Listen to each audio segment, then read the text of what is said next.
আমরা এখন লাভ ও ক্ষতি বিষয়ক কিছু সূত্র জানব। তো এই সূত্রটা জানার পূর্বেই সবথেকে এর মধ্যে বেশি যে গুরুত্বপূর্ণ কথা সেটা হচ্ছে লাভ ও ক্ষতি সবসময় ক্রয় মূল্যের উপর নির্ধারিত হয়, অর্থাৎ যে দামে কেনা হয় সেই দামের উপর নির্ভর করে লাভ ও ক্ষতি।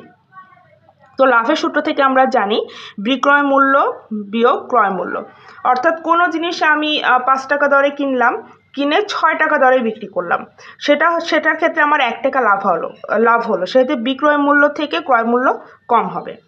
এখন লাভের শতকরা হিসাব হয় লাভের যে পরিমাণ তার সাথে ভাগ ক্রয় মূল্য গুণ 100। লাভের যে পরিমাণ হবে সেটা ভাগ ক্রয় মূল্য গুণ 100। একই সূত্র হচ্ছে ক্ষতির ক্ষেত্রে ক্রয় মূল্য বেশি হবে, মানে আমি 5 টাকায় কিনে 4 টাকায় বিক্রি করব। আগেরটা আমি কিনেছিলাম 5 টাকায়, বিক্রি করেছি 6 টাকায়, এই জন্য আমার 1 টাকা লাভ হয়েছিল। কিন্তু ক্ষতির ক্ষেত্রে আমি ক্রয় মূল্য যদি 5 টাকা হয় তাহলে বিক্রয় মূল্য ক্রয় মূল্য থেকে কম হবে, সেক্ষেত্রে ক্ষতি হবে। এখন ক্ষতির শতকরা হচ্ছে ক্ষতির পরিমাণ, মানে যে টাকাটা আমার ক্ষতি হচ্ছে 1 টাকা 2 টাকা 10 টাকা, ইভেন যে কয় টাকা আমার ক্ষতি হচ্ছে সেইটা ভাগ ক্রয় মূল্য গুণ 100, এটা হচ্ছে ক্ষতির শতকরা। এবার এই যে আমরা মানে ক্রয় মূল্য বিক্রয় মূল্য থেকে লাভ ক্ষতি বের করলাম, এই লাভ ক্ষতি থেকেও আবার ক্রয় মূল্য এবং বিক্রয় মূল্য বের করা যায়। বিক্রয় মূল্যের ক্ষেত্রে হচ্ছে 100 যোগ শতকরা লাভ, মানে আমি 100 টাকায় কিনে 110 টাকা লাভ 10 টাকায় বিক্রি করলাম, তাহলে আমার হবে এখানে 100 আর এখানে হচ্ছে 10% যেহেতু লাভ সেহেতু এখানে 10 ভাগ 100 গুণ ক্রয় মূল্য।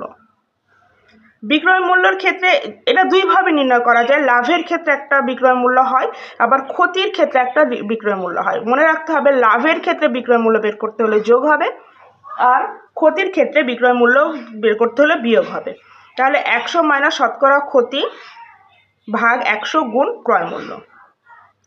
ঠিক বিক্রয় মূল্য যে সূত্রে ক্রয় মূল্য একই সূত্রেই হবে, এখানেও শতকরা লাভের সময় যোগ হবে, এখানেও শতকরা ক্ষতির সময় বিয়োগ হবে। এই ক্রয় মূল্যের জায়গায় হবে বিক্রয় মূল্য, আর 100টা উপরে চলে যাবে আর উপরেটা নিচে চলে আসবে, মানে বিক্রয় মূল্যর ক্ষেত্রে কি ছিল 100 যোগ শতকরা লাভ ভাগ 100 গুণ ক্রয় মূল্য। এইটারই সূত্র ক্রয় মূল্যের ক্ষেত্রে হবে এই 100টা উপরে চলে যাবে, মানে 100 ভাগ 100 প্লাস শতকরা লাভ গুণ এখানে হবে বিক্রয় মূল্য।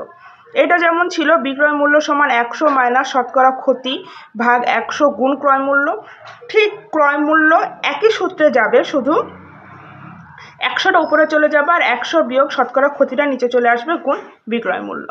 ধন্যবাদ।